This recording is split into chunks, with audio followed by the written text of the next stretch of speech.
உனக்கு பூட்டுன வீடு இருக்கேன் எங்களை இப்படி வீதியில விட்டு போற ராஜானிக்கு உனக்கு நல்ல பொண்ணரிச்ச தின்ன இருக்கேன் இன்னைக்கு அந்த பொண்ணரிச்ச தின்ன மேலே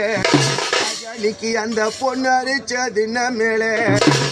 கண்ணா வளர்த்த என் மகனே நிக்கி அம்மாவுக்கு நீ பொறுப்பு எழுத நீ யார வச்ச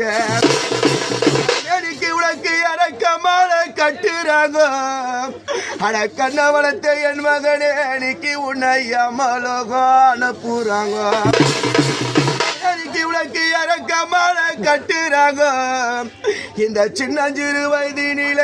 மகனே நிக்கி உன்னை அம்மாலோகம் அனுப்புறாங்க இன்னைக்கு உனக்கு வாழை மரம் வெட்டுறாங்க இன்னைக்கு உனக்கு வாழை மரம் வெட்டுறாங்க 10 மாசம் சுமந்து பெத்தெடுத்த